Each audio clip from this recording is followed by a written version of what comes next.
Yo, what's up, everybody? Welcome back to the pod. I want to share with you one of the most powerful practices that I adopted in 2022, so a year ago. The reason I'm in the 2022 mindset right now is I found this journal from last year, and I was just reviewing some of the ideas, the places that I'd been, some of the thoughts that I'd had throughout the year, and I recalled this 4-month period that I spent doing this activity that's called thinking time. And it was a very profound, powerful exercise. I want to share it with you guys because it's something I'm probably going to pick up and do again for the next 3 or 4 months. And I love cycling through some of these systems instead of just doing them all the time ad nauseum until they become broken and boring. And I like to do different systems for a period of time. And then when it no longer serves me, when I'm no longer getting as much juice for the squeeze, then it's time to introduce something else or put that on the back burner, kind of let the system reset, so to speak. And I was reminded just by how powerful this was. It's a form of meditation, but it's also just, as the name implies, concentrated, focused thinking time. And I got this idea from Keith Cunningham's book, The Road Less Stupid. So Keith Cunningham, for context, is the guy that Robert Kiyosaki was talking about in his book, Rich Dad, Poor Dad. So if you've ever read that book, the little purple book, pretty much everybody in real estate's read it. And I recommend it for everybody who's trying to change their mindset about being a person who trades their time for money to being an entrepreneur or an investor who is finding assets to work for them. It's a fantastic foundational book that will set you down that path. So highly recommend it. Rich Dad, Poor Dad. And in it, he talks about how he had 2 dads. He had a poor dad who wasn't really poor, but he was doing well. He was an academic. He was a teacher, I believe, and doing well, but on that traditional American path of work for your money, get on a good career, get the job security, and that's save your way to retirement. But he also had a best friend whose dad was an entrepreneur, a businessman, and was very, very wealthy. This is his rich dad.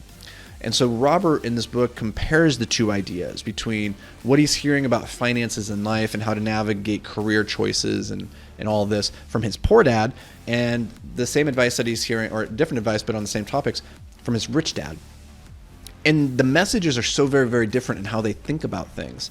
And one of the reasons I think that generational poverty is so hard to break is because there's nobody in the family that's able to give an experience or perspective on the topic of money and wealth building outside of what they have inherited themselves from the people in their family who are also, by definition, generationally poor. And so it's like that idea that the rich get richer, the poor stay poor or get poor.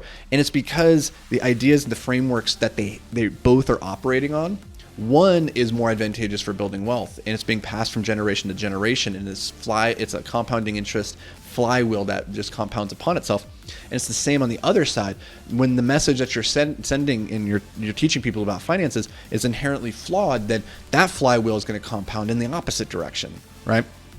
So this book, Rich Dad, Poor Dad, really lays this out and says, okay, if you're being taught the rich concepts, here's what you need to have. If you're being taught the poor concepts, this is what you need to avoid.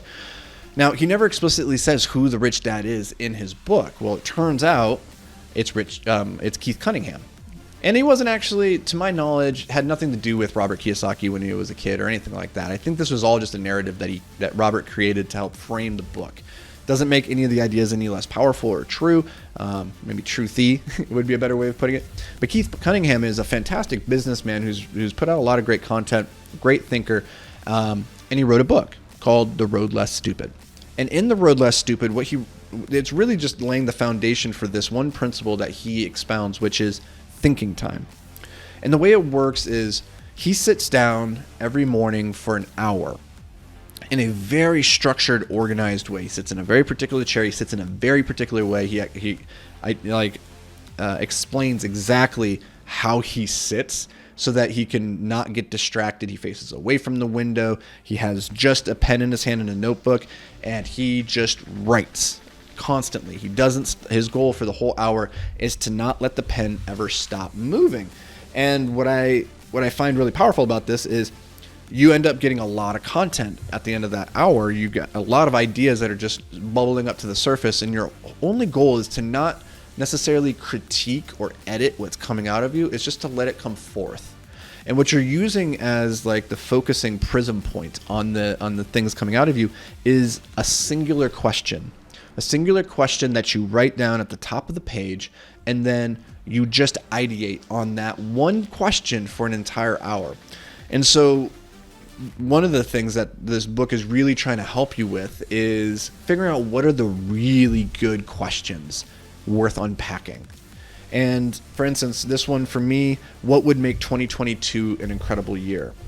This other one, what are my 2021 lessons learned? This was right in like January at the turn of the year. So it's obvious that some of these are like, more focused on that kind of like beginning and end of year. This one, what do I want to accomplish this year? And what must be done to maximize my chances of success? Or this one, where am I dabbling and doing just enough to get by? What needs to be done about it? Here's another one. Where is my level of engagement and intensity of focus inconsistent with the vision and outcomes I desire? So these are the types of questions that you sit down and you use to focus your mind. And then for 45 minutes to an hour, you just gush, you just write on that one question, whatever comes from your subconscious, and you just put it down. And at the end, you spend 10, 15 minutes walking through and saying, okay, what were the best ideas that I just threw out here? What needs to be retained? What do I need to continue unpacking? And maybe that becomes the impetus for tomorrow's thinking time question. But I found this exercise to be just very, very powerful because it's difficult to find quiet time for yourself just to sit and think. And honestly, it's one of the most uncomfortable things, just forcing yourself to sit with a single question and do nothing but write on it for an entire hour. It's a really long period of time.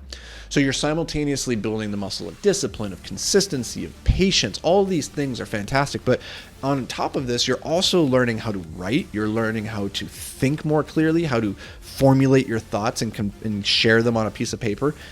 There's so many benefits that came from this activity that I highly recommend that you give this a try. Go pick up the book, The Road Less Stupid. Start integrating thinking time into your practices, and don't overthink it in terms of like, oh, am I doing it right? Am I doing it wrong? The key here is to find an hour of uninterrupted time, maybe once every week, just to sit and think. And if you can do that, I think you're going to notice a qualitative improvement in the results that you achieve throughout your day, out of your weeks, and your months. And I can think of fewer higher leverage activities than that. So hope that brought you a little bit of value, guys. Thanks for being here. I'll see you back around these parts tomorrow. Till then, stay hyper-focused, my friend.